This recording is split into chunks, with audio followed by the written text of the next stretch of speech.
Please subscribe the channel and press bell icon for notification. JEE main के time table का ऐलान हो गया है। परीक्षा 23 से 26 फरवरी के बीच होगी, लेकिन इसके अलावा मार्च, अप्रैल और मई में भी परीक्षा देने का मौका मिलेगा। लेकिन टाइम टेबल के साथ साथ परीक्षा के पैटर्न में भी बड़े बदलाव किए गए हैं। ये पहली बार है जब परीक्षा इंग्लिश और हिंदी के साथ 13 दूसरी भाषाओं में भी दी जा सकेगी। स्टूडेंट्स के लिए नेगेटिव मार्किंग खत्म कर दी गई है, लेकिन अब 90 में से 75 प्रश्नों को हल करना जरूरी कंपल्सरी होगा। तो इन नए बदलावों के बीच अब जेईई मेन के लिए क्या होनी चाहिए स्टूडेंट्स की स्ट्रैटेजी, नए पैटर्न से क्या हो सकता है परफॉर्मेंस पर असर, इन्हीं सब सवालों के जवाब आज हम जानने की कोशिश करेंगे अपने इस कार्यक्रम में। मैं हूं आपके साथ कविता थपलियाल और हमारे साथ खास मेहमान भी जुड़ रहे हैं।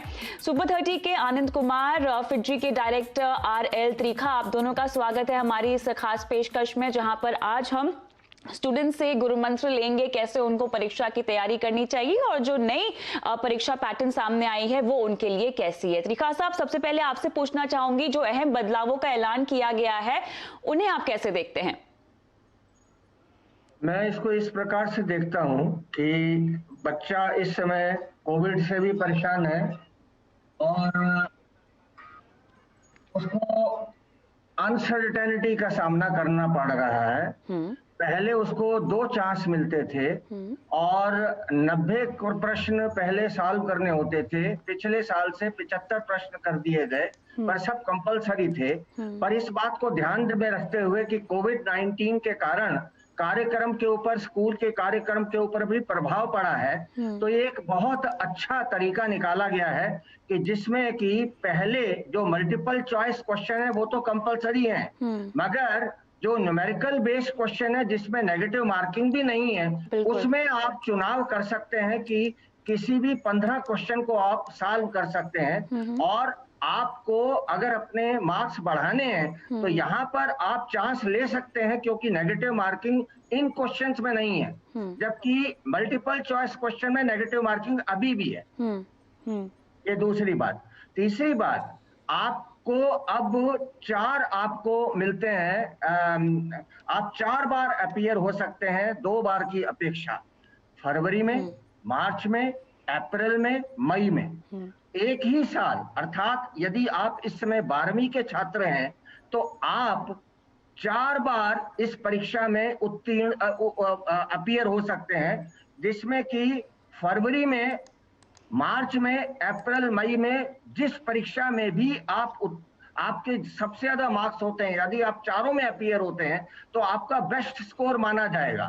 तो ये एक बहुत अच्छा आपको एक माध्यम मिल रहा है, एक तरीका मिल रहा है अपने मार्क्स बढ़ाने का। पहली बात। दूसरी बात, आपका साल गंवाने का, अगर आप सीरियस स्टूडेंट हैं तो आपका साल गंवाने का चांस बहुत कम बनता है, क्योंकि आपको 4 मौके मिलते हैं। बोर्ड से पहले भी आप अपीयर हो सकते हैं, बोर्ड के बाद भी अपीयर हो सकते हैं। यदि आपके मन में ये उथल पुथल है कि भाई मेरा बोर्ड की परीक्षा का प्रभाव पड़ेगा यदि मैं जेईई मेन के एग्जाम में अपीयर होता हूं या होती हूं, अब वो बात भी नहीं है। आप पहले भी अपीयर हो सकते हैं, बोर्ड के एग्जाम के बाद भी अपीयर हो सकते हैं। ऑलराइट, आनंद कुमार जी हो सकते हैं, बिल्कुल। तो अच्छा स्कोर पाने का, मार्क्स बढ़ाने के यहाँ पे कई सारे मौके तो मिल रहे हैं, लेकिन हम कुछ अहम बिंदुओं पे यहाँ पे फोकस करेंगे। आनंद कुमार जी, खासतौर से ऑब्जेक्टिव सवालों पर नेगेटिव मार्किंग जो है वो हटा दी गई है और 75 क्वेश्चंस जो हैं वो अटेम्प्ट करने होंगे। जिस तरह से ये पैटर्न में अहम बदलाव लग रहा है और साथ ही 13 अलग भाषाओं में भी यहाँ पर एग्जाम होंगे, रीजनल लैंग्वेजेस में को भी यहाँ पे इंपॉर्टेंस दी गई है, इस पहलू को आप कैसे देखते हैं?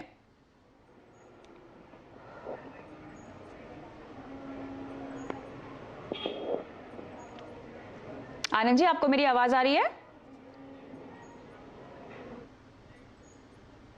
चलिए, यहाँ पर फिलहाल संपर्क नहीं हो पा रहा है। लेकिन त्रिखा साहब, क्योंकि आपने कहा कि बच्चों को बोर्ड से पहले और बोर्ड के बाद भी यहाँ पर ऑप्शन मिलेगा एग्जाम के लिए बैठने का, लेकिन क्या अगले साल के अटेम्प्ट को ये असर डालेगा अगर हम अब की बार चारों एग्जाम अगर ले लेते हैं तो क्या? Please subscribe the channel and press bell icon for notification. अगले साल भी हम अपीयर कर पाएंगे, वो ऑप्शन हमारे लिए अवेलेबल होगा या वो हट जाएगा? कविता जी, मैं पहले तो आपको ये क्लैरिफाई करूं कि नेगेटिव मार्किंग नहीं हटाई गई है। आप इस बात को समझिए। हाँ, एक फिजिक्स, केमिस्ट्री, मैथ्स 3 सब्जेक्ट हैं, उसको तीनों सेक्शंस, इसको 2 सेक्शन में बांटा गया हर सब्जेक्ट को, सेक्शन 1 और सेक्शन 2। सेक्शन 1 में तो मल्टीपल चॉइस क्वेश्चंस हैं जिसमें नेगेटिव मार्किंग है, और सेक्शन 2 में जिसमें चॉइस है उसमें नेगेटिव मार्किंग नहीं है, जो न्यूमेरिकल बेस्ड है, जिसमें आपको आंसर अपना पंच करना है, मतलब आंसर आपको उसमें कंप्यूटर के जरिए डालना है। ऑब्जेक्टिव सवालों में बिल्कुल हटाई गई है, सही कह रहे हैं आप, राइट। हाँ, तो ये जो है न्यूमेरिकल बेस्ड क्वेश्चन जो है उसको हम एक छोटे तरीके से समझा जाए तो उसको सब्जेक्टिव क्वेश्चन मान सकते हैं। और जो पहले प्रश्न है वो भी दोनों को वैसे ऑब्जेक्टिव मानते हैं, मगर हम लोग न्यूमेरिकल बेस्ड क्वेश्चन को ज्यादा टफ मानते हैं, वहां चॉइस दिया गया है, वहां पर नेगेटिव मार्किंग नहीं है। पहली बात। और मगर जो पहले मल्टीपल चॉइस क्वेश्चन है जो बहुतायत में है, करीब 20 क्वेश्चन वो होंगे, उसके अंदर कोई चॉइस भी नहीं है और उसके अंदर नेगेटिव मार्किंग है, ये आप ध्यान में रखिए। पहली बात। दूसरी बात, साल में देखिए ये जीम में इस चीज में कोई परिवर्तन नहीं किया गया। एक बच्चा 3 साल बैठ सकता है, 3 साल, और हर एक साल में उसको इस साल में 4 चांस मिलेंगे। पिछले साल उसको 2 चांस मिले थे, जनवरी और अप्रैल में, मगर अप्रैल में क्योंकि कंडक्ट नहीं हो सका कोविड के कारण, तो सितंबर में हुआ। इस बार एचआरडी ने ये निर्णय लिया है कि हम फरवरी में, मार्च में, अप्रैल में और मई में करेंगे। ये उसी साल के लिए लागू होता है जो इस समय परीक्षा जो इस समय 12वीं कक्षा में है, ये चारों चांस उसके लिए ही मायने रखते हैं। अगले साल जब वो, अगर सपोज इसमें वो सेटिस्फाइड नहीं है, उसकी परफॉर्मेंस अच्छी नहीं है और वो एनआईटी में सीट लेना चाहता है, तो अगले साल ड्रॉप लेके बैठ सकता है। वो 4 चांस अलग से मिलेंगे अगर 4 चांस कंटिन्यू होते हैं, नहीं तो 2 चांस तो हैं ही जो पिछले साल में थे।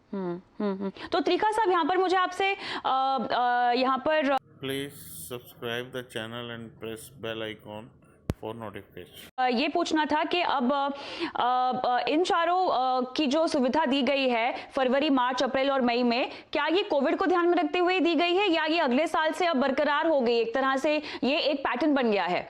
देखिए, एक बात बताऊं, इसका निर्णय अभी जो पिछले साल जो दो बार परीक्षा होती थी, इस बार चार बार क्यों की गई है, इसका एक मुख्य कारण ये है कोविड। दूसरा कारण यह है कि क्योंकि कोविड हुआ तो स्कूल में पढ़ाई ऑफलाइन तो हुई नहीं, ऑनलाइन पढ़ाई हुई बहुत जगह पर, और उसके कारण जैसे सीबीएसई ने 30% कोर्स में रिडक्शन किया, और इसी तरह दूसरे बोर्डों ने भी सिलेक्टिव कुछ पोर्शन ड्रॉप कर दिए। मगर अब क्योंकि चॉइस दे दी गई है कुछ क्वेश्चंस में, जो सेक्शन 2 के अंदर न्यूमेरिकल बेस्ड क्वेश्चन में, तो बच्चा जो है, जो पोर्शन किसी कारण वो नहीं भी कर पाया, या जो उसकी अच्छी तैयारी नहीं है, उसके पास चॉइस है, तो अपने मार्क्स बढ़ा सकता है। अब रहा इस बात का कि अगले साल भी 4 बार होगा कि नहीं, मेरा मानना यह है कि ये 4 बार हो सकता है एचआरडी मिनिस्ट्री कंटिन्यू करे, क्योंकि इससे बच्चे को एक साइकोलॉजिकल बहुत बड़ा एडवांटेज मिलता है। राइट, बिल्कुल। आनंद कुमार जी को भी शामिल करते हैं डिस्कशन में। अगर आपको मेरी आवाज आ रही है आनंद कुमार जी, तो ये बताएं, आप जाने जाते हैं कड़ी मेहनत करवाने के लिए बच्चों को इस तरह के स्पेशलाइज्ड एग्जाम्स में जो आप अपीयर करवाते हैं, तो अब ये जो पैटर्न सामने आया है और जो बदलाव किए गए हैं, इन्हें एज ए टीचर आप कैसे देखते हैं?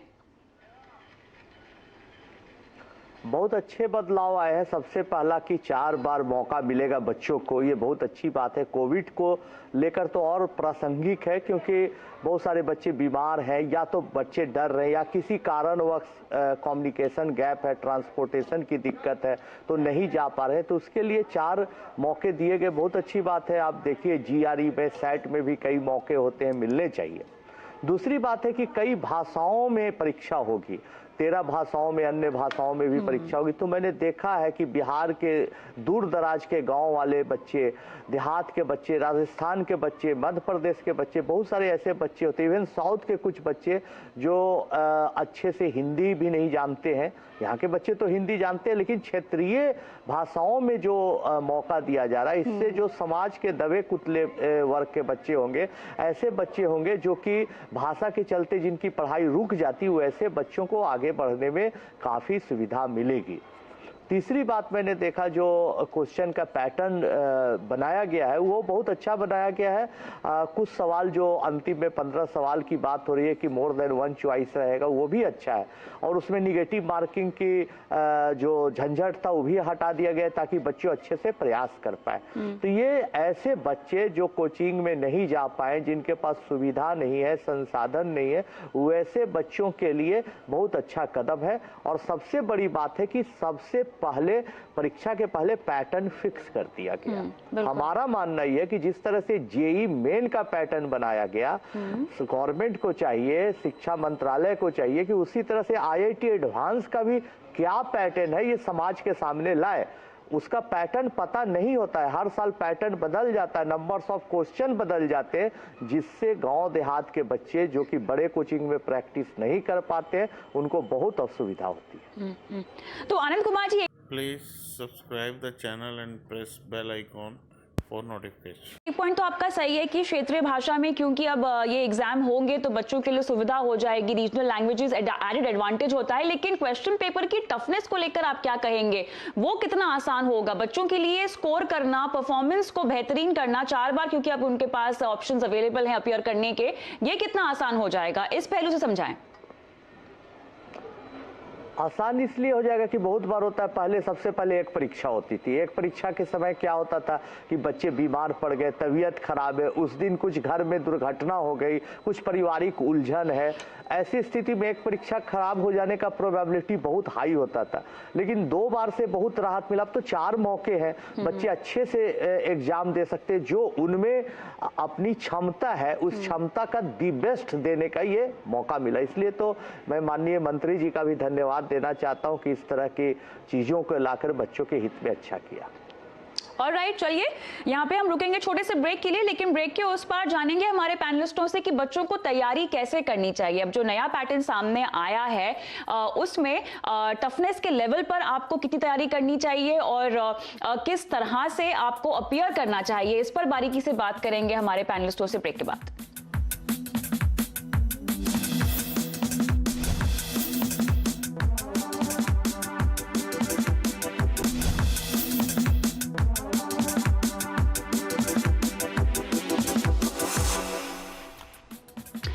जेईई मेन में बच्चों को अब बदले हुए पैटर्न को लेकर किस तरह से तैयारी करनी चाहिए एग्जाम्स के लिए, इस पर हम कर रहे हैं एक खास चर्चा। हमारे साथ आनंद कुमार, आरएल त्रिखा साहब बने हुए हैं। अगला सवाल आपसे मैं लूंगी त्रिखा साहब, खासतौर से फिजिक्स, केमिस्ट्री और मैथ्स में जो 25-25 सवाल जरूरी कर दिए गए हैं, अब बच्चों को तैयारी किस तरह से करनी चाहिए, इस पर मैं चाहती हूँ कि आप गाइडेंस दें। इसमें जो पाठ्यक्रम है स्कूल्स का, तो वही उसके कंसेप्ट जो है वही बिल्डिंग ब्लॉक्स हैं। तो तैयारी जो है मेरे हिसाब से तो बहुत सुगम हो जाती है। शॉर्ट नोट्स जरूर बनाए होंगे बच्चों ने, formulas at a glance, concepts at a glance, उसको देखना है। एक पाठ्यक्रम बनाना है, सिलेबस बनाना है, चैप्टर्स को रिवाइज करना है। और बहुत जरूरी है कि मॉक टेस्ट लेने हैं, ऑनलाइन मॉक टेस्ट लेने हैं। जितने अधिक मॉक टेस्ट लेंगे, अपनी कमजोरियों को जानेंगे, उसके ऊपर तैयारी करेंगे।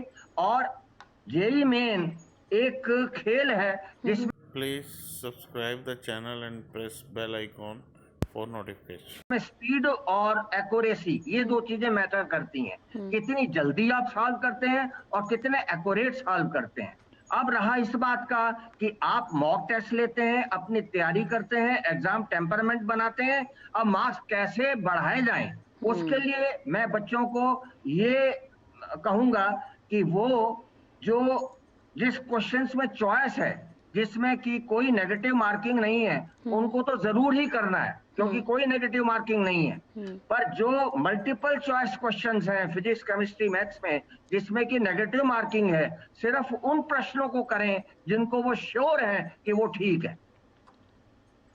ऑलराइट, आनंद कुमार जी, आप बताएं खासतौर से जो रीजनल लैंग्वेजेस में बच्चे प्रिपेयर होंगे, क्षेत्रीय भाषाओं में, एक तो क्या स्टडी मटेरियल बच्चों के पास अवेलेबल है, और अगर है तो उन्हें आप किस तरह की गाइडेंस देंगे?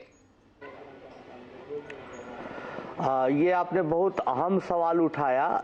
इसमें थोड़ी सी परेशानी है। अभी हर कोचिंग सेंटर्स, चाहे स्कूल या रीजनल लैंग्वेज में वहाँ की स्टेट गवर्नमेंट ने ऐसी सुविधाएं नहीं प्रदान की है, तो अभी तो बच्चों को इंग्लिश की बुक से, हिंदी की किताबों से पढ़कर काम चलाना पड़ेगा। लेकिन अपनी भाषा में उस सवाल को जल्दी पढ़ पाएंगे, जल्दी समझ पाएंगे तो अच्छी बात है। तो हमारे रिक्वेस्ट है गवर्नमेंट से कि जेईई मेन जो आप लोग आयोजित कर रहे हैं नेशनल टेस्ट एजेंसी के थ्रू, कुछ सैंपल पेपर को आप जरूर अपलोड करिए, जिससे बच्चे समझ पाए। रीजनल लैंग्वेज में करिए, हर लैंग्वेज में 10-10 पेपर आप अपलोड करिए, ताकि बच्चे उसको पढ़ पाए, समझ पाए और उसका अच्छे से लाभ उठा पाए। तो पहले तो ये बात हो गई। दूसरी बात जो मैं बताना चाहता हूँ कि बच्चों को चाहिए कि अगले 20 दिनों के अंदर, 25 दिनों के अंदर मैक्सिमम अपने पूरे सिलेबस को खत्म कर ले, रिवीजन कर ले, और बाकी 15 जनवरी के आसपास से लगातार वो मॉक टेस्ट का प्रैक्टिस करे, अभ्यास करे। और जिस तरह का नया पैटर्न है उस तरह का टेस्ट पेपर इंटरनेट पर भी काफी फ्री में मिल जाएगा, उसका अभ्यास करें और अच्छे से अभ्यास करें, कंप्यूटर बेस्ड अभ्यास करें, ताकि उनको फायदा होगा, कॉन्फिडेंस बनाए रखें। बिल्कुल, तो आप दोनों ही जोर दे रहे हैं बच्चों को मॉक टेस्ट के लिए अपीयर होने के लिए, सो दैट उनकी एक प्रैक्टिस हो जाए। लेकिन तरीका साहब देखिए, बच्चों को इस साल अब जो है 4 मौके मिल रहे हैं। कहीं ना कहीं साइकोलॉजिकली बच्चों को एक क्वेश्चनिंग फैक्टर तो मिल ही जाएगा कि इतनी बार हम अपीयर कर सकते हैं, स्कोर करने का मौका है, लेकिन इसको हल्के में भी नहीं लेना है। ये आप कैसे उनको समझाएंगे? ये समझाऊंगा कि देखिए, कोविड-19 प्रत्यक्ष रूप से हम लोगों को हर्ट कर रहा है, पूरे संसार को हर्ट कर रहा है। अगर एक एग्जाम होता तो देखिए कितना बड़ा चांस है, हेल्थ की प्रॉब्लम हो सकती है, उस दिन तबीयत बिगड़ सकती है। तो ये एक बड़ा अच्छा मौका गवर्नमेंट ने दिया है, आपको 4 चांस दिए हैं। तो अगर आप इसको हल्के में ले लेंगे कि चारों चांस मिले हैं तो कर लेंगे, पर करते करते ऐसा ना हो कि आखिरला मौका भी खो जाए। इसलिए पहले एग्जाम को ही उतने सीरियसली लें जितना आप दूसरे, तीसरे और चौथे को लेने हैं। आपको मैं मना नहीं कर रहा हूं, पहला क्वेश्चन अटेम्प्ट आप सीरियसली करें, आपको अपने मार्क्स पता लगे, आप में दम है तो उसको और आगे लेके जाएं दूसरे एग्जाम में, फिर तीसरे में और चौथे में, क्योंकि आपको पता है बेस्ट ऑफ 4 लिया जाएगा। इसलिए हर एग्जाम को सीरियसली लें, हर क्वेश्चन को सीरियसली लें। बल्कि मैं यही मंत्र बताता हूं बच्चों को कि हर क्वेश्चन को दैनिक दिनचर्या में भी ऐसे करें जैसे कि मैं जीन की परीक्षा में बैठ रहा हूं। वो ये माहौल बनाएं और उतने ही सीरियसनेस से उस क्वेश्चन को करें। मॉक टेस्ट बराबर करें, स्पीड और एक्यूरेसी बढ़ाएं। पहली बार अगर 6 गलतियां हुई हैं तो दूसरी बार कोशिश करें 4 हो, ताकि बार बार करने से आपकी गलती 0 रह जाए। तब देखिए पूरे आपके 100% मार्क्स आएंगे। बिल्कुल, तो यहाँ पर आपको मौके कई दिए जा रहे हैं, लेकिन आपको अपनी तैयारी जो है पक्की करनी होगी। इसकी जिम्मेदारी तो स्टूडेंट्स पर ही है। बहुत बहुत शुक्रिया आप दोनों का इस खास चर्चा में आज पार्टिसिपेट होकर स्टूडेंट्स को गाइड करने के लिए।